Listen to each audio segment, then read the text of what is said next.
Boa noite. Vamos aguardar a nossa convidada. Vamos falar sobre o Brasil pós-abolição, né? Falar um pouco dessa linha do tempo da história.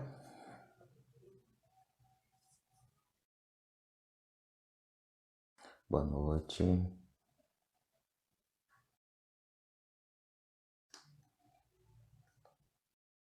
Vamos aguardar a convidada. A gente vai falar sobre o Brasil pós-abolição. É uma aula de história, né? Onde vamos resgatar alguns marcos no passado dos tempos, a importância de olharmos para a história para compreender o presente, né? E pensarmos um futuro que queremos.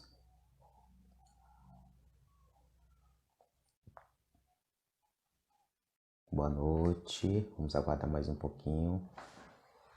Acabou de entrar a nossa convidada.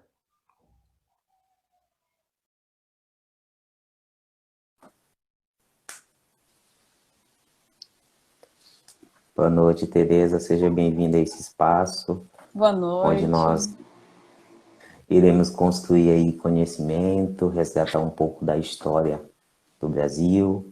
E já estava falando que quando a gente olha para a história, a gente repensa o presente, analisa o presente e pode projetar o futuro que queremos, não é isso?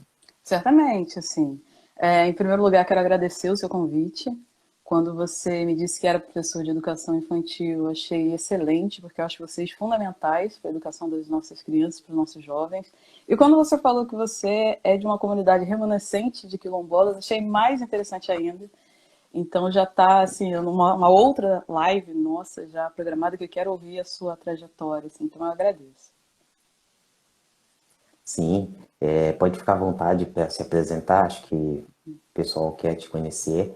Você é uma pessoa que acompanhou o seu trabalho, tem um trabalho muito contundente ao falar de história, né, mostrando caminhos, principalmente para jovens, né, que está ali no ensino médio, né, e ensino fundamental, e como eles podem olhar para a história de uma forma diferente, né, porque a história, ela a depender de quando e onde você estudou, era sempre o sofrimento para estudantes negros, mas não indo para esse viés o quanto os outros estudantes que não são negros precisam olhar para o Brasil de uma outra forma, né? Realmente não só a parte dolorida da história, mas também as partes boas que a história tem, não é isso? Uhum. Pode Assim, ficar à vontade. me apresentando, meu nome é Tatiane Tereza, Tereza é sobrenome, e eu sou professora da rede pública aqui do Rio de Janeiro, tanto da rede municipal quanto estadual. Eu tenho as últimas séries do fundamental, oitavo e nono, e tenho o primeiro, segundo e terceiro do ensino médio. Eu sou formada em licenciatura em História pela UERJ, fiz minha graduação na UERJ, que é a Universidade do Estado do Rio de Janeiro, e depois eu fiz o meu mestrado na UF, que é a Universidade Federal, que fica aqui na minha cidade, em Niterói. E quando você me fez esse convite, me fez também lembrar da minha história com a história, né, que passa um pouco pela Bahia, né, porque tanto na minha monografia quanto na minha dissertação de mestrado, eu falei um pouco sobre a repercussão da revolta dos Malês, que aconteceu aí na Bahia, em 1835, aqui através dos jornais. Mas isso faz muito tempo, foi lá em 2006, faz já um tempinho. Mas vamos começar o que interessa, né? Você me propôs falar sobre o Brasil pós-abolição. Eu disse, nossa, mas é um mundo, tem muita coisa para falar. Então, vou fazer um recorte. E o meu recorte é bastante pretensioso, que é um pouquinho mais de 100 anos, né? Porque o nosso marco é a abolição da escravidão, mas eu vou retroceder um pouquinho para a gente entender esse Brasil pós-abolição. E a minha conversa aqui é principalmente pensando nos ex-escravos, nos libertos, na população negra, né? Que durante muito tempo a gente ouve uma reclamação de que essa população some dos livros didáticos. Então, o que aconteceu com essa população negra? E quando eu falo população negra, seriam os não brancos, né? Não vou categorizar aqui, senão aqueles que não eram considerados brancos. E, assim, a minha fala vai ser um pouquinho longa, né? Os meus alunos sabem que eu falo muito, assim. Então, assim, vou falando e no final, né, a gente abre para as perguntas, se tiver perguntas. Mas vamos lá. Eu quero iniciar minha fala lembrando que o Brasil foi o último país a abolir a escravidão. O último país a abolir a escravidão. Então, isso é importantíssimo para a gente pensar no Brasil pós-abolição. Porque, assim, a gente pode se perguntar por que essa demora. Por vários fatores, mas eu quero destacar principalmente porque havia uma elite escravista que cuidou que essa abolição fosse feita de forma lenta e gradual. E se a gente olhar para as leis abolicionistas, dá para a gente ver esse desmantelamento lento e gradual da abolição, ou melhor, da escravidão. Não, por não ter pressão tanto interna quanto externa. Internamente, a gente tem os escravizados, que nunca se conformaram com a escravidão, através da resistência por revoltas, fugas, formação de quilombo, como você bem sabe, e várias outras formas de resistência, mas também pressão externa. Se a gente for pensar, a Inglaterra ela começa a pressionar o Brasil para acabar com o tráfico de escravos. E a gente pode pensar, por que a Inglaterra tem essa preocupação? Por questões humanitárias? Sim, né? Não vou dizer que não. Mas a gente pode pensar num motivo que muitos historiadores acham muito economicistas, mas eu acho que é importante a gente pensar, que é o fato da Inglaterra ter sido a pioneira na Revolução Industrial. Ou seja, você usar máquinas para produzir coisas. E essa Revolução Industrial, ela inaugura o capitalismo. Então, um sistema que tem o capital como o eixo, né? E o capitalismo, ele se desdobra pela compra e venda de coisas. Então, pensando desse olhar um pouco mais economicista, vamos pensar o seguinte: escravo recebe salário? Não. Então, imagina, a Inglaterra, que era uma das principais parceiras comerciais no Brasil. Se o Brasil, que foi o país que mais recebeu escravos na América, se você tem o trabalho escravo sendo substituído pelo trabalho assalariado, de certa forma você aumenta o mercado consumidor para os produtos ingleses, pelo menos isso em teoria. Então a Inglaterra pressiona o Brasil para acabar com o tráfico. Tráfico no sentido de ser o comércio de escravos, não com a escravidão, né? Tráfico e escravidão andam bem juntos, mas não são exatamente a mesma coisa. Você pode, que foi o que aconteceu no Brasil, se acabou com o comércio, a vinda de escravos pelo Atlântico, pessoas escravizadas para trabalharem aqui, mas a escravidão foi mantida. E a gente pode pensar assim, mas quando o Brasil se tornou independente de Portugal, lá em 1822, você tem um momento quando a questão da liberdade é colocada. Só que essa liberdade não atinge os escravizados. O Brasil se torna independente. Só que não basta só o país se tornar independente, ele tem que ter um reconhecimento internacional. E a Inglaterra, ela impôs ao Brasil como um requisito para reconhecer a independência do Brasil, o Brasil acabar com o tráfico de escravos. O Brasil se torna independente em 22, em 25 a Inglaterra reconhece a independência do Brasil como Estado soberano, e em 31, para encurtar a história, em 31 acontece a primeira lei antitráfico no Brasil. Essa lei antitráfico é aquela lei que se chama, que foi apelidada de Lei para Inglês Ver, porque ela não pega, continua o tráfico, e um tráfico ilegal, porque pela lei deveria se acabar com a escravidão, ou melhor, com o tráfico. E o tráfico continua. Mas, por outro lado, você já vai ter um debate de que esse tráfico está sinalizando que futuramente, não tão breve, mas a escravidão poderia terminar no Brasil. E isso fez também, de certa forma, a escravidão assumir um caráter bastante cruel, onde houve um aumento de tráfico de crianças. Porque a expectativa de vida do escravo era relativamente curta. Vamos pensar, para um branco livre, a expectativa de vida naquela época, em média, girava em torno de 40 anos. Então, imagina isso para um escravo. Então, alguns especialistas apontam que o escravo, depois que chegava aqui na América, ele vivia por volta de mais 12 anos. Então, se trazendo crianças, você teria mais tempo desse trabalho, desse indivíduo escravizado. E mais, esse tráfico ilegal, ele também cria uma nova categoria de escravo, que é o africano livre ou o negro livre. Que se o tráfico é ilegal, significa que a população traficada, quando chegasse aqui, estaria livre. Só que não é o que acontece. Você tem, na verdade, esses escravos que são contrabandeados ficando sob a tutela do Estado. E o Estado, de certa forma, utilizando da mão de obra desses indivíduos como escravos e até podendo alugá-los a terceiros. Aí o que acontece? Em 1850, a gente tem um reforço, digamos assim, dessa lei antitráfico, que é a Lei Eusébio de Queiroz. Aí sim o tráfico termina. O tráfico e não a escravidão. A escravidão só vai terminar em 13 de maio de 1888. Então você tem pelo menos quase meio século a mais de escravidão. Mas, por outro lado, termina o tráfico atlântico. O tráfico interprovincial, ele aumenta. Porque em 1850 é o momento quando as lavouras de café aqui no Sudeste elas estão em expansão. Então você tem uma demanda, uma procura maior por escravos para trabalhar nas fazendas de café, o tráfico está impedido, o preço do escravo aumenta, então muitos donos de escravos do Nordeste, por exemplo, de engenhos de açúcar em decadência, passam a vender os seus escravos aqui para o Sudeste. E também há a situação da reescravização, ou seja, indivíduos que haviam conseguido sua liberdade, muitas vezes eram sequestrados, capturados e levados para trabalhar como escravos. E eu quero também chamar a atenção de mais duas leis anti-escravidão que também sinalizam para esse desmantelamento gradual da escravidão, que é a Lei do Ventre Livre, de 1871, que estabelecia que as mulheres, né, ventre no sentido de útero, a partir de 1871 suas crianças seriam livres. Só que essa lei também não dava liberdade imediata para aquela criança. Primeiro que uma criança não vive sozinha, e na lei a criança poderia ficar até os 8 anos com a mãe. Segundo, porque na lei você tinha estabelecido que o dono da mãe poderia explorar o trabalho da criança até 21 anos. Então, como a gente discutiu, né? Se o escravo vivia, né, em média 30, 40 anos, então boa parte da vida produtiva desse escravo, dessa criança, estaria sendo utilizada pelo dono da mãe.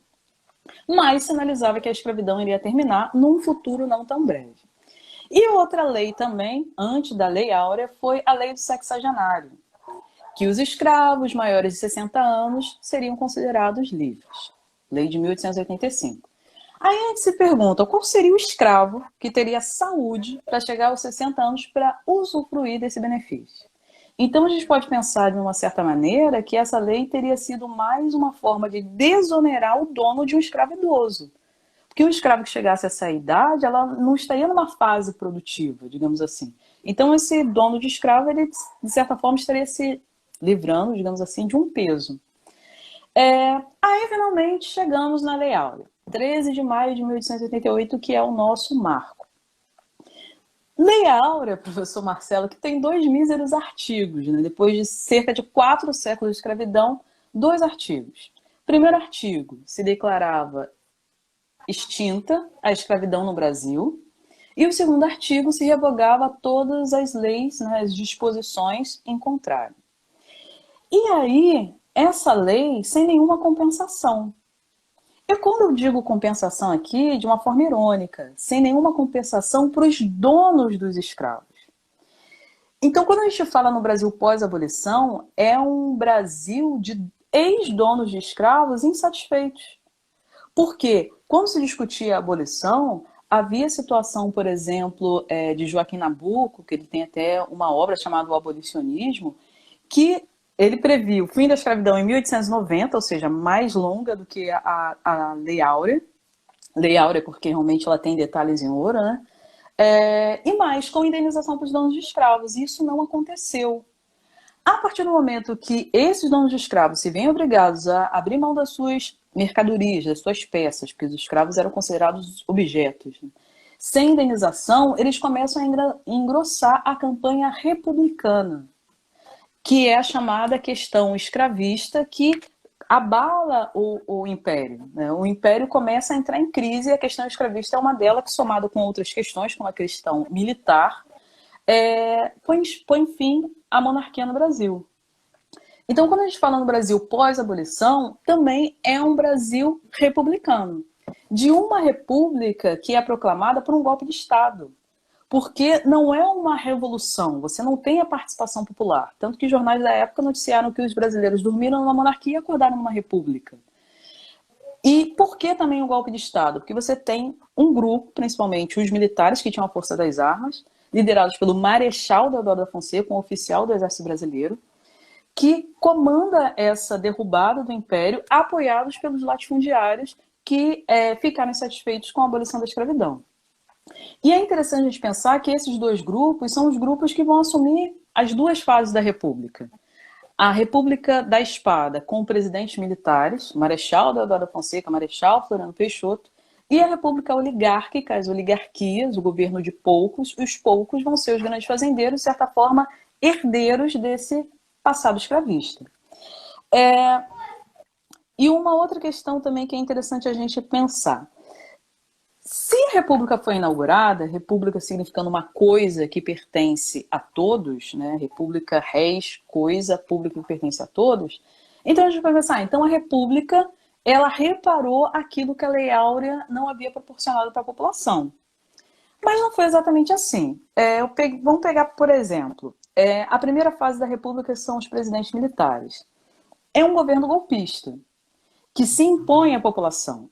E isso faz com que haja pouco diálogo. E basta a gente lembrar de algumas revoltas de outro braço das Forças Armadas, que foi a revolta da Marinha contra o golpe da proclamação da República. Tanto a revolta da Armada, que acabou tendo como resultado a renúncia de Deodoro da Fonseca, quanto a segunda revolta da Armada, que foi contra o vice que assumiu, né, que foi o Marechal Floriano Peixoto, elas foram reprimidas. Então, essa primeira fase da República, por ser um governo golpista, você tem um autoritarismo muito forte. Então, a gente se pergunta, se esse governo agiu de forma repressiva em relação a militares, imagina essa população que foi libertada. Então, não havia muito diálogo. Aí a gente pode pensar também, tanto que o vice de Deodoro que assumiu, o Floriano Peixoto, era chamado de Marechal de Ferro. Então, assim, a questão de se reivindicar direitos foi bastante restrita nessa primeira fase da República. Aí quando a gente pensa, então, nesse Brasil pós-abolição, eu penso que é um Brasil de desigualdade social, com essa população libertada, é um Brasil, de certa forma, de marginalização. E eu quero chamar a atenção quando eu falo de marginalização, no sentido de estar à margem. Essa população estava à margem da liderança do processo político. E uma outra questão também interessante, para a gente pensar essa marginalização. Logo no início da República, você tem em 1890 uma lei que criminaliza a capoeira. Lei essa que, de certa forma, ela reafirma uma coisa que já existia, como, por exemplo, o Código Criminal de 1830, que criminalizava a capoeira como crime de vadiagem. E isso é reforçado na República. Ou ainda o fato do ministro da Fazenda, que era o Rui Barbosa, de queimar os documentos da escravidão. Algumas pessoas podem dizer, mas ele queimou, mas ele queimou num gesto de tentar evitar que a escravidão voltasse, para os donos não reivindicarem indenizações. Mas, por outra forma, ele queima boa parte da história da escravidão no Brasil, e a gente também pode cogitar que a queima desses documentos vai fazer com que a população liberta também não tenha evidências para exigir na justiça direitos. Porque antes da abolição você já tinha ações judiciais a respeito da escravidão e da liberdade da alforria. Aí a gente pode pensar assim, mas a República ela tem uma Constituição, a Constituição de 1991. E essa Constituição, ela estabeleceu o voto universal masculino, e era um voto aberto, substituindo o voto censitário. No Império, a pessoa tinha que provar renda para poder votar. Então, se é um voto universal, não precisa mais de renda, essa população, então, ela pode participar ativamente, né, escolhendo seus representantes. Mas também tem uma característica que essa Constituição estabelece que o analfabeto não pode votar, e nem mendigos.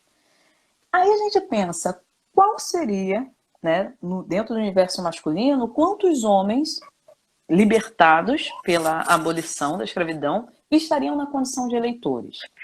E pensando no universo dos homens, de uma maneira geral, seria mais ou menos 2 para 100. 65% da população masculina era analfabeta. Então, essa população ela também não participou ativamente do processo de escolha dos seus representantes. E na República Oligárquica você tem a questão do voto de cabresto, que era quando o eleitor era coagido pelo coronel para votar no candidato que ele queria. E esse coronel, que não era um coronel da polícia, ele na verdade era um grande latifundiário que tinha poder econômico e exercia esse poder sobre as pessoas que dependiam dele economicamente. E como o voto era aberto, ele mandava os seus capangas para a sessão eleitoral e quando o eleitor falava o nome do candidato, ele teria certeza que o eleitor votou ou não. E se o eleitor não votasse, ele ia ter uma série de represálias. Ele poderia perder o emprego se ele trabalhasse preço fazendeiro, ele poderia apanhar, ele poderia até mesmo ser morto. Então, a República, ela não era tão republicana assim. E a gente pode se perguntar, então, o que acontece com essa população ex-escrava? Na escravidão, a gente tem uma classificação que agrupa dois blocos de tipos de escravidão. A gente tem a escravidão urbana e a escravidão rural. A escravidão rural seria aquela escravidão das grandes fazendas, das lavouras, onde os escravos trabalham nessa questão das lavouras, das plantações. E a gente pensa o seguinte, os escravos que souberam da abolição da escravidão, muitos deles não souberam imediatamente, praticamente ficaram na mesma condição. Por quê? Em 1850, na mesma época da segunda lei antitráfico, teve a lei de terras, que estabeleceu que a pessoa, para poder ter a propriedade da terra, essa pessoa teria que comprar. Então, quantos escravos lá na fazenda conseguiria acumular uma poupança, um pecúlio, né, para usar a linguagem da época, para poder comprar sua terra para viver de subsistência? Então, muitas vezes o que acontece é que essa população liberta continuou na mesma fazenda, que já estava trabalhando. E vamos pensar o seguinte, agora ele é um trabalhador assalariado. Então, o dono, o ex-dono, não tem nem obrigação de alimentar esse trabalhador. Então, ele vai comprar os seus alimentos numa vendinha, que geralmente era do dono da fazenda. Ele não tem dinheiro para pagar na hora, então ele compra fiado, para quando ele receber, pagar. Nisso você já corre juros. Quando ele vai pagar, a dívida está maior, ele não consegue pagar tudo. Então se cria um círculo vicioso onde aquela pessoa está sempre atrelada, vinculada com o dono da fazenda e dependendo desse dono da fazenda. Em relação à escravidão urbana, na escravidão urbana a gente tinha a figura do negro de ganho, que era um escravo que tinha uma certa mobilidade pela cidade, geralmente ele nem vivia com o seu dono, ele vivia sobre si, que é uma expressão da época, mas ele tinha a obrigação de entregar uma cota diária ou semanal do ganho que ele tinha. E geralmente eles eram carregadores, vendedores ambulantes. Então, quando essa população é liberta na cidade, muitos deles vão continuar com o subemprego que eles já tinham, porque eles não recebem nenhuma capacitação. E para piorar a história, você tem, em 1890, no início da República, uma lei de imigração, subvencionada pelo governo. O governo ajudaria na passagem de imigrantes europeus para virem para cá, dentro de um projeto de branquecimento da população brasileira, baseado em teorias raciais absurdas que entendiam que os negros seriam inferiores. Então, o que seria do Brasil, que foi o país que mais recebeu negros na América? Então, dentro desse ideal, você traz essa população que, de certa forma, vai ficar com os empregos, tanto nas cidades, né, nas indústrias que estão nascendo, que estão crescendo, e também no campo, nas fazendas, onde muitos desses imigrantes eles são absorvidos para trabalharem na lavoura. E abrindo parênteses aqui, a situação desses imigrantes também não era das melhores. Muitos deles eram tratados como se tratavam os escravos, antes da abolição. Então, voltando ao tema da nossa fala, esse Brasil pós-abolição é um Brasil de marginalização dessa população que, em contrapartida, ela vai resistir, vai ter uma resistência. E essa resistência, ela pode ser exemplificada em duas revoltas que aconteceram aqui no Rio de Janeiro, na República, para a gente pensar um pouco como que essa República respondeu às manifestações populares da população mais pobre e, obviamente, dentro dessa população mais pobre se inclui os ex-escravos, os ex-escravizados. Revolta da vacina e revolta da chibata. Aí as pessoas podem dizer, mas a revolta da vacina, a motivação dela foi a campanha de vacinação obrigatória organizada pelo Oswaldo Cruz contra a varíola. Sim, esse foi o estopim da revolta. Mas eu gosto de fazer uma comparação meio grosseira com os meus alunos, pensando em protestos que aconteceram aqui no Rio de Janeiro, que foi os protestos pelo aumento dos 20 centavos da passagem. A gente sabe que tem toda uma manipulação política por detrás, mas tiveram pessoas que foram para essa manifestação dos 20 centavos, não por conta só de 20 centavos. Elas estavam insatisfeitas com o descaso com a saúde, com as péssimas condições da educação, com as péssimas condições da segurança pública. Mal comparando, é mais ou menos a revolta da vacina. A população do Rio de Janeiro estava contra a vacinação, que foi feita de uma forma truculenta, onde você tem oficiais, né, militares do Exército pegando as pessoas à força para serem vacinadas, que isso é bastante complicado. Mas você também tem a população protestando contra a reforma urbanística autoritária do prefeito Pereira Passos aqui no Rio. Que ele queria transformar a capital federal a nível de uma Paris, abrir largas avenidas, como a Avenida Central, que é a atual Rio Branco, mas para isso ele bota abaixo os casebres, os cortiços, que eram chamados de cabeças de porco, dessa população mais pobre. Que quem vivia nesses casebres? Quem vivia nesses cortiços? E com isso você tem uma revolta que se espalha pelas ruas do Rio de Janeiro, e só para lembrar que essa população ela acaba sendo expulsa do centro. Você tem uma aceleração do processo de favelização, que essa população vai morar nas encostas dos morros, em barracos. Você tem essa população também indo para o subúrbio aqui principalmente às margens da linha férrea. E o saldo dessa revolta, né, só pegando alguns dados, 30 mortos. Se 30 mortos hoje em dia já é um absurdo, imagina isso naquela época quando a demografia, né, a quantidade da população era menor. Você tem 110 feridos, você tem cerca de quase 1.000 pessoas, 945 presos, e desse universo dos presos, 461 deportados para o Acre. Então, acho que o saldo dessa revolta dá para a gente pensar qual é a resposta dessa república para a população pobre, que é a população, né, inserida nessa população pobre dos libertos, pela abolição. E a outra revolta é a revolta da chibata, que é a questão da racialização dessa associação entre ser escravo e ser negro, ela está indissociável. O estopim da revolta é quando um marinheiro leva bebida alcoólica para o navio, e o normal seria ele ser açoitado com 25 chibatadas, ou seja, uma herança direta da escravidão, né? Um açoite que os escravos tinham. E ele foi açoitado com 250. E mesmo desmaiando, ele continuou a ser agredido na frente da tripulação.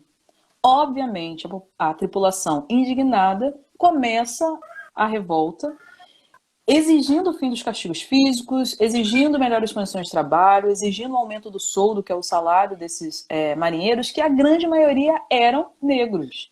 Tanto que o líder da revolta era um marinheiro, o João Cândido, que foi apelidado de Almirante Negro. Então essa questão da cor na revolta da chibata, ela fica muito clara, a questão da racialização fica muito clara. Então, pensando, não só a população liberta resistiu de uma forma, digamos, violenta, através de uma revolta, mas também não violenta. Como, por exemplo, a permanência dos quilombos, que vocês sabem muito bem, a favelização, que de certa forma são quilombos urbanos, aqui no Rio de Janeiro, por exemplo. Você tem a permanência de irmandades que já vinham desde antes da abolição, como a Irmandade de São Benedito, Nossa Senhora do Rosário dos Pretos, Nossa Senhora da Boa Morte. Você tem também a questão dos batuques, que acontecem nos terreiros, onde você tem não só a manifestação de religiões de matriz africana, mas também o samba, que é uma forma de sociabilidade. Você também tem a capoeira, apesar de serem criminalizados e, consequentemente, reprimidos pela polícia.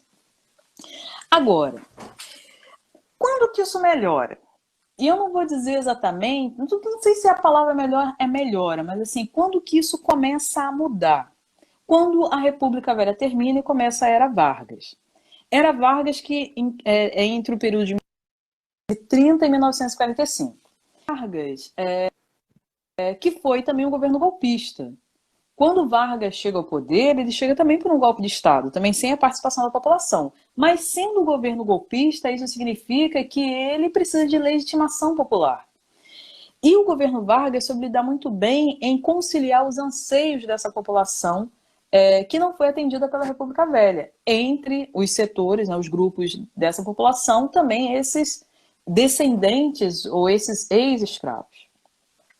E quando eu digo, né, que o governo Vargas é um governo golpista, ele começa a partir do momento que a troca de favores, que foi uma característica da República Oligárquica, ela que é o chamado exemplificado principalmente na política do café com leite, que você tem São Paulo, representado pelo café, Minas, representado pelo leite, estados economicamente fortes e estados que indicavam, através do Partido Republicano Paulista e o Partido Republicano Mineiro, presidente da República. E assim eles iam se revezando. Se uma hora fosse um paulista presidente, o próximo seria um mineiro. Só que chega um momento que um presidente paulista, Washington Luiz, indica um outro paulista para a presidência. Então, Minas Gerais, insatisfeito, o Estado rompe a política do café com leite e se alia a outros dois estados. Rio Grande do Sul e Paraíba forma a Aliança Liberal e lança a candidatura do gaúcho Getúlio Vargas e do paraibano, vice dele, João Pessoa.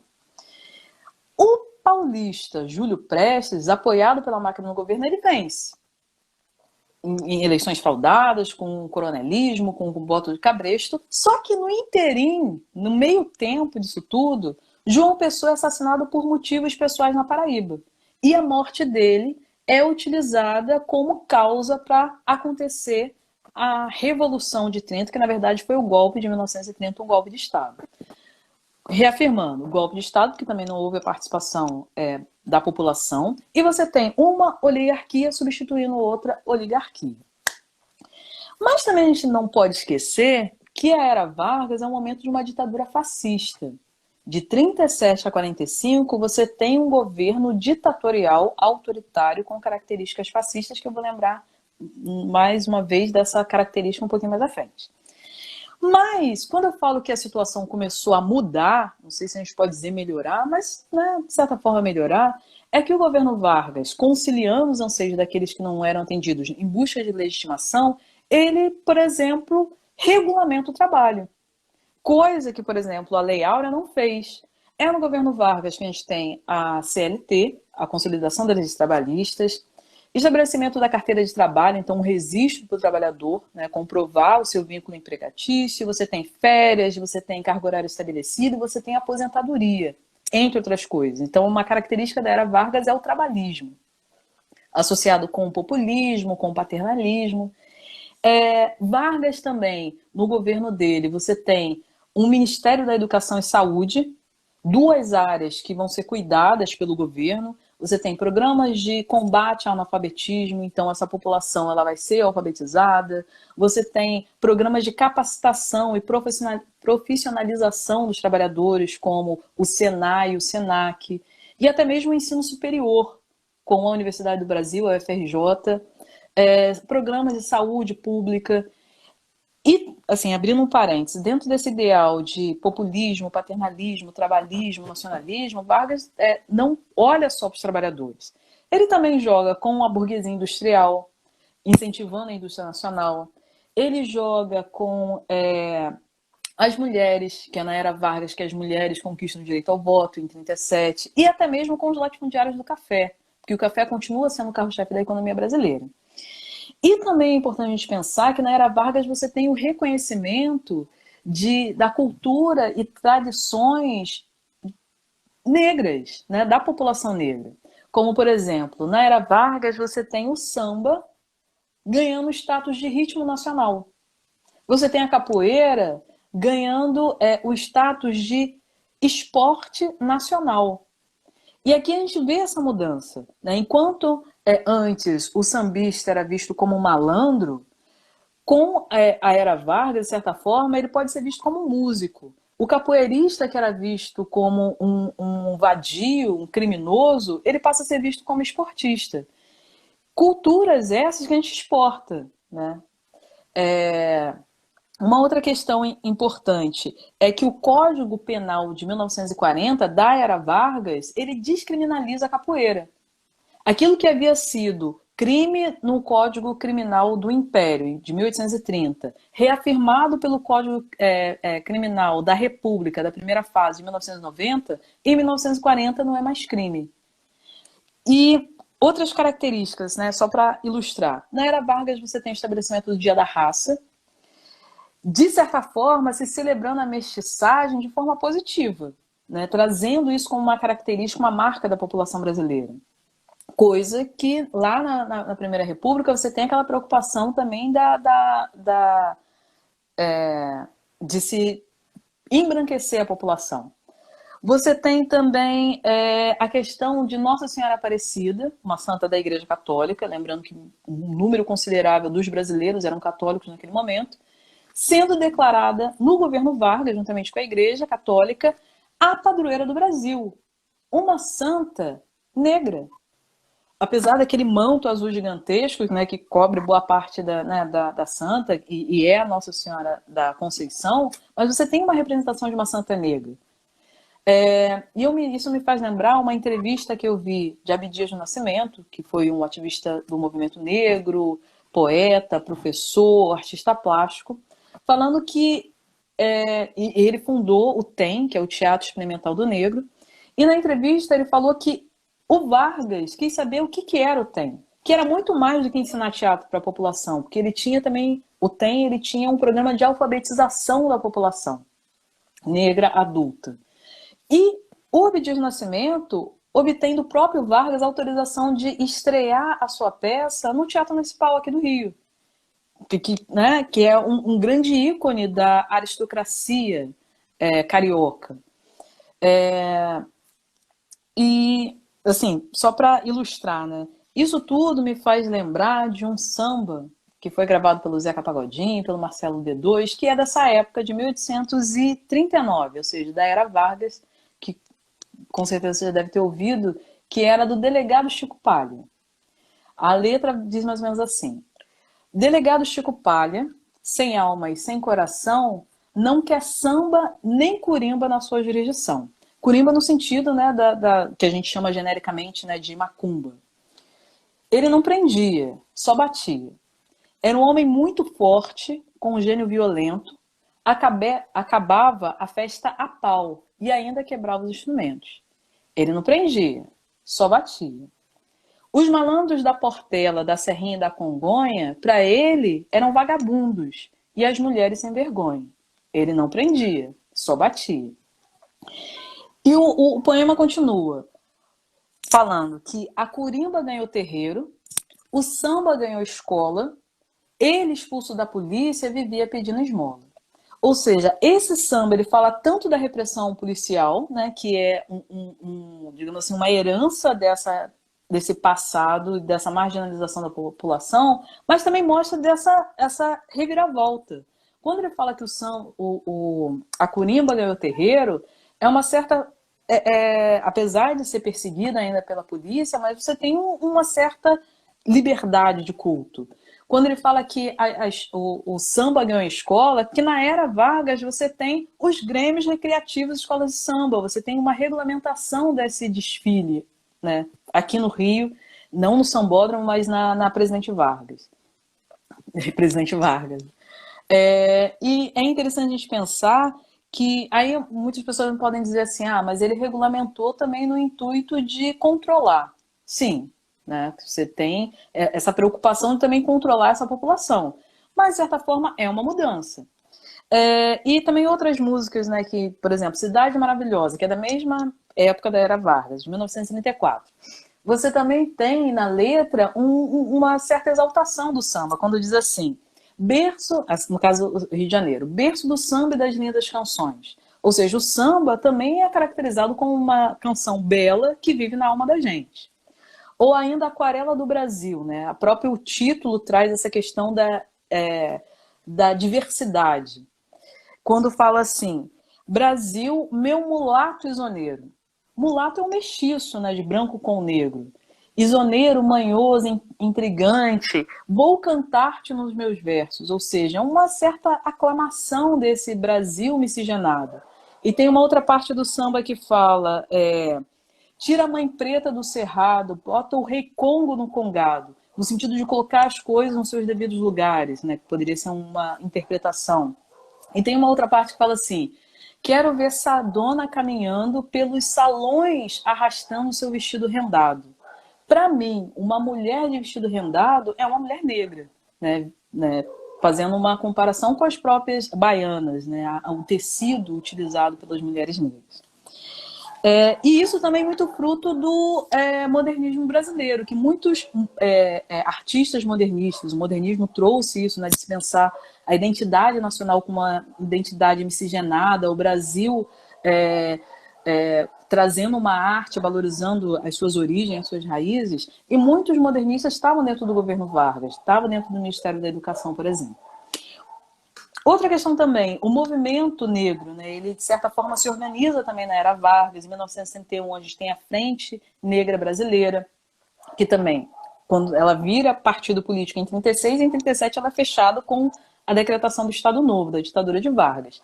Mas também nesse Estado Novo a gente tem a União Negra Brasileira fundada, tem o Clube Recreativo de Palmares, tem também o Movimento Negro contra a Discriminação Racial. Então também há uma organização dos negros lutando pelos seus direitos. Porém, nem tudo são conquistas na era Vargas, professor Marcelo. A gente não pode esquecer, como eu disse, a era Vargas foi uma ditadura fascista. A Constituição de 1937 ela foi apelidada de apolaca, porque ela se baseava na Constituição da Polônia sob um regime totalitário. E também os anos 30 foram anos da ascensão do totalitarismo no mundo, ou seja, o nazismo alemão com Adolf Hitler, o fascismo na Itália com Benito Mussolini. Então, foi um momento onde a questão da purificação racial, de uma superioridade de uma população branca ariana, foi colocado para o mundo, reforçando uma ideia que já existia no Brasil, né, desde antes, da questão da eugenia, da purificação racial. E ainda temos, em 1945, a aprovação de uma outra lei de imigração, que era justificada com o fato de se preservar a constituição étnica brasileira. Ou seja, era importante trazer brancos para cá. E um exemplo para a gente pensar as permanências desse passado escravista, as permanências da discriminação, do racismo, da marginalização do negro estar à margem dessa situação, é a gente pensar naquele documentário chamado Menino 23. Acredito que você deva ter ouvido falar. Quem não assistiu, assista, tem no YouTube. E, resumidamente, o que era esse documentário? Sendo um documentário baseado em fatos reais. É baseado numa tese de um historiador chamado Sidney Aguilar, que virou um documentário pelo cineasta Belisário Franca, de 2016. O Menino 23 era um senhor chamado Aloysio Silva, que junto com 49 meninos, então 50 meninos, foram pegos no orfanato aqui no Rio de Janeiro e levados para uma fazenda no interior de São Paulo.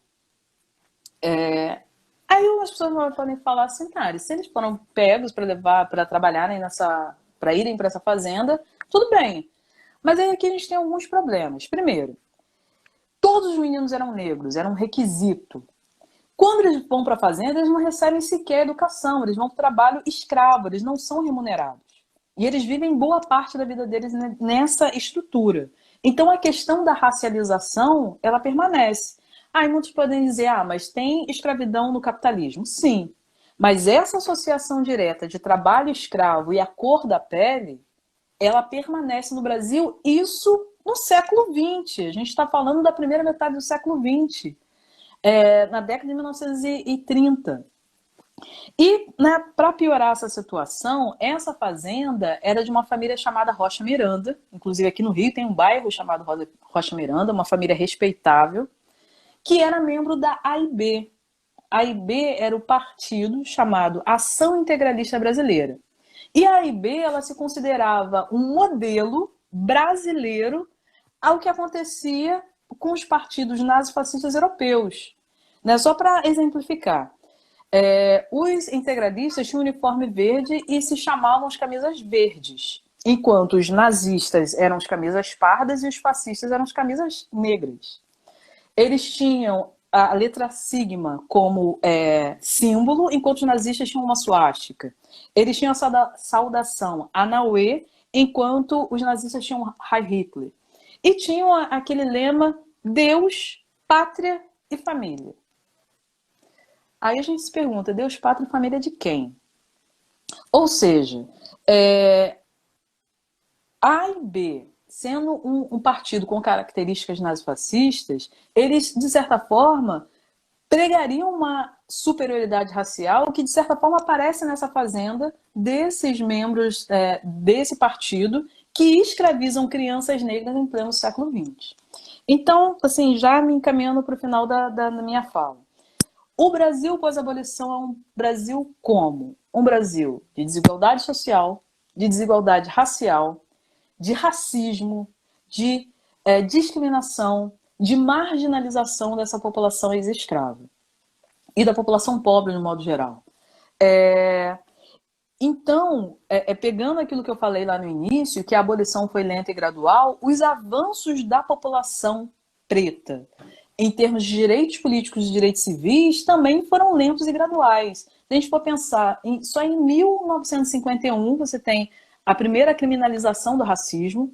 Isso é reforçado na Constituição Cidadã de 1988, no pós-ditadura militar, e na Lei K.O., de 1989, ou seja, no centenário da escravidão, que o racismo é considerado crime. Você tem... aí a gente pensa, assim, no meu ponto de vista, acho que os anos 2000 que a gente tem assim, uma conformação um pouco melhor, né? Um pouco mais de avanço. Então, vamos exemplificar. Leis e políticas afirmativas, como, por exemplo, em 2003 e 2008, a obrigatoriedade no ensino da história e da cultura dos negros e indígenas, que isso, de certa forma, muda os livros didáticos, fazendo com que as editoras se vejam obrigadas a representar o negro não só na escravidão. Você tem, em 2008, a anistia do João Cândido, né? Aquele almirante negro da Revolta da Chibata, ele tem uma anistia póstuma, ou seja, um perdão político por uma revolta completamente legítima que ele fez. Já morto, né? Ele morreu em 69 aos 89 anos, mas há esse reconhecimento. Nesse mesmo ano de 2008, você tem a capoeira sendo tombada pelo IPHAN, pelo Instituto do Patrimônio, como bem imaterial brasileiro, né, da cultura brasileira, e depois, em 2011, você tem o reconhecimento pela Unesco. Em 2010, tem o Estatuto da Igualdade Racial, você tem, né, só para a gente elencar, em 2012, as cotas das universidades federais, aqui na UERJ, aqui no Rio, por exemplo, foi em 2003. E eu me lembro, quando eu estava na faculdade, quando esse debate foi levantado, das pessoas entrarem por cotas, havia todo uma, digamos, uma gritaria, pelo contrário, que temos até hoje, né? Infelizmente. Em 2011, a gente tem, por exemplo, o Dia de Zumbi dos Palmares sendo celebrado nacionalmente, mas não é feriado nacional. Esse Dia de Zumbi você tem no calendário nacional, mas você não tem na questão do feriado em si. E, para encerrar, né, que eu falei a beça, mas para encerrar, o que eu quero dizer é o seguinte: quando a gente pensa, então, nesse Brasil pós-abolição, infelizmente é um Brasil de desigualdades, é um Brasil onde a gente ainda, enquanto negros, a gente tem muito que lutar.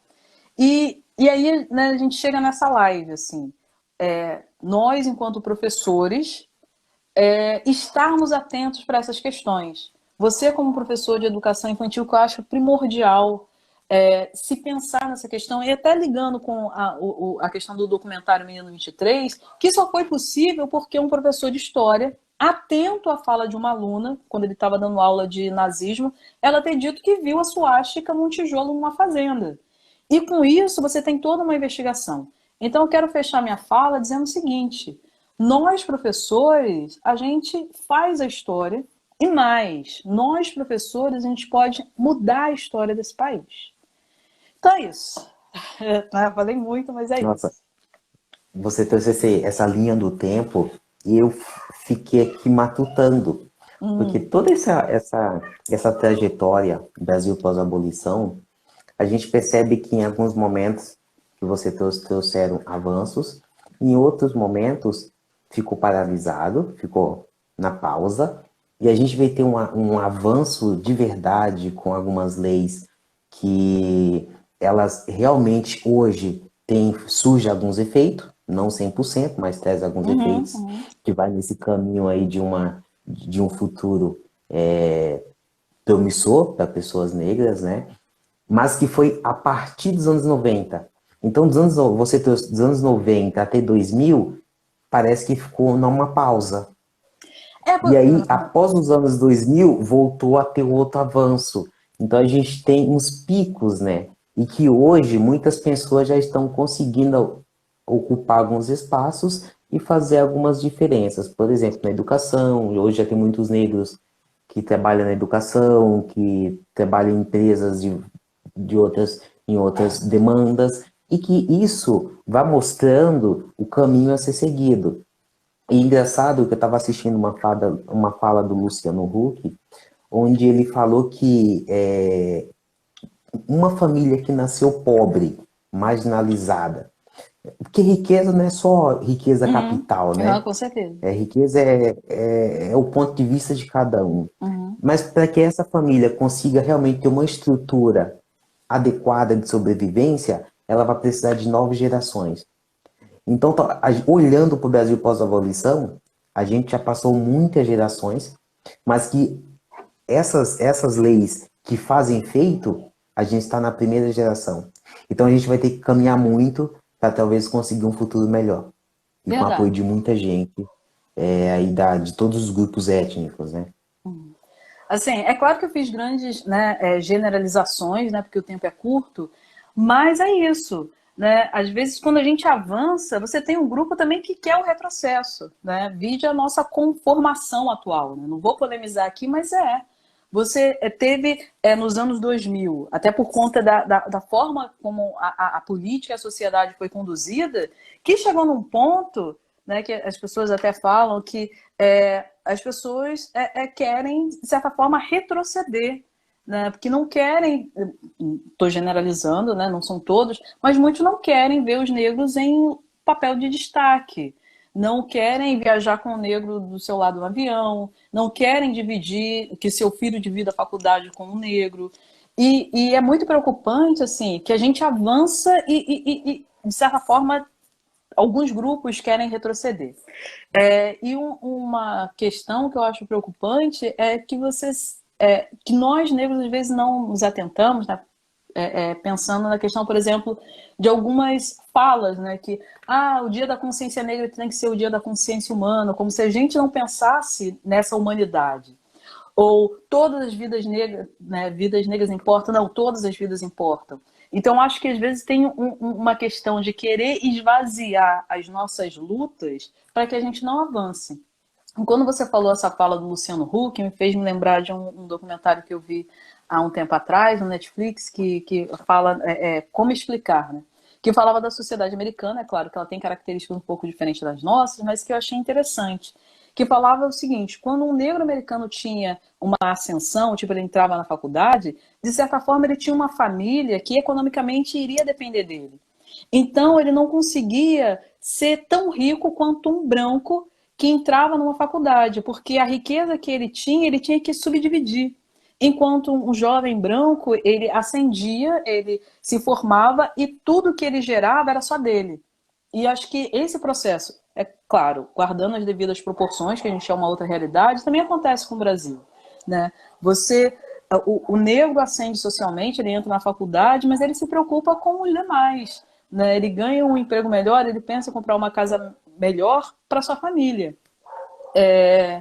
Mas, como você disse, né, a questão da gente estar sensível a essas situações é essencial. Assim, essa live nossa, né, da gente não se conhece pessoalmente, mas a gente criar redes, né, para essas discussões de negros falando da nossa realidade também é muito importante. Assim, eu concordo com você absolutamente.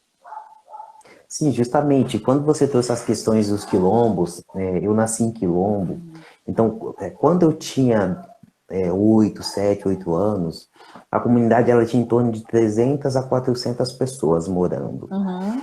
E a comunidade ela veio se desfazendo aí após os anos 2005, que é quando é como se tivesse aquela liberdade de poder sair para o mundo.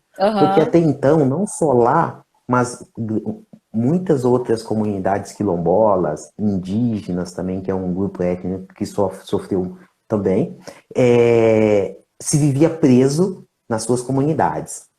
Então, ali, depois dos anos 2000, essa grande demandada de pessoas de comunidades tradicionais começaram a sair para o mundo. Hoje, no Quilombo onde eu nasci, tem em torno de 15 a 20 pessoas, acho que nem isso, morando, Aham. porque os demais saíram. Então, você tem um esvaziamento de quase 90% do Quilombo. Porque a partir das políticas afirmativas, né, Uhum. as políticas de Estado, que vai falar que o negro também ele tem direito na sociedade de participar de todos os movimentos, universidades, trabalho, direito a estar num cargo político, e isso tudo favoreceu esse esvaziamento. Mas não é o suficiente, porque a gente tem muitos quilombos que ainda estão cheios de gente. E muitos não conseguem se alimentar. Aí por devidas situações. Porque Aham. esses quilombos eles foram empurrados para regiões afastadas e regiões que talvez que não eram muito produtivas. Aham. Era lugares afastados que ninguém queria, era onde os negros encontravam refúgio e conseguiriam esconder. Então isso hoje ainda é uma realidade muito, muito vista no Brasil, né? Eu que sou de quilombo e conheci outros quilombos, percebo que até os quilombos após 2000 e começar a ter contato uns com os outros e criar redes de discussão, de diálogo, de construir projetos juntos, Hum. aí após os anos 2000. Antes disso, não tinha muito esse contato de um quilombo para o outro, para um conhecer a história do outro, e até mesmo, às vezes muitos eram parentes, mas não tinham contato. Então, esse pós-abolição, é o tema que eu conversei contigo para trazer, Uhum. não é para, mas você vai resgatar a história lá de tantos anos atrás. Não é isso. A questão é que ainda vivemos pós-abolição. Hoje ainda vivemos essa realidade brasileira. Muitos talvez vão falar, nossa, Marcelo, mas você está exagerando, não é isso. Mas eu entendo que em muitos aspectos ainda vivemos o pós-abolição. Não, você está certíssimo, assim, fazendo uma comparação com os Estados Unidos, porque eles tiveram um processo, né, também de escravização. A gente deve pensar o seguinte: o Brasil é o país que tem a maior quantidade de negros fora do continente africano. Então somos uma maioria. Se somos uma maioria, pela lógica, a gente tem que ser a maioria em todos os setores. Maioria na política, maioria na medicina, maioria nos professores, maioria em tudo. E não é. Se a gente for pensar nos Estados Unidos, onde a população negra, sei lá, acho que não chega a 30%, eles já tiveram um presidente negro. E a gente nem isso. Então, assim, quando as pessoas falam que o racismo não existe, por exemplo, então como explicar essa situação, os negros não estarem em todos os setores? E como você falou, acho que essa organização nossa é fundamental, né? Muitas vezes eu vejo que, às vezes, nós negros, como você disse, a gente não conseguiu se organizar. Como os negros americanos, né? Fazendo uma mal comparação. Que, de certa forma, mesmo eles sendo minoria, eles conseguiram uma projeção social e política, chegando ao ponto de ter um presidente da República. Né? Então, há que se pensar no que está acontecendo no Brasil. E o que você falou, assim, é maravilhoso. Porque a partir do momento que você tem oportunidades, você tem essa projeção intelectual, essa projeção social, que é fundamental para o nosso país. As pessoas não entendem que se os negros, né, conseguirem essa melhora, a sociedade como um todo melhora. Justamente, a gente tem 30 segundos. Ih, já estamos acabando, nossa, passa muito É, rápido. agradecer a você por ter trazido esse tema, um tema que eu acho que é fundamental que as pessoas conheçam, que as pessoas revisitem. Muito obrigado a todos que ficaram aqui com a gente. E muito obrigado a você. Termine 10 segundos. Eu que agradeço, muito obrigada. E temos uma segunda live, hein? Teremos uma segunda live Sim. que eu quero te ouvir. Muito obrigada, professor.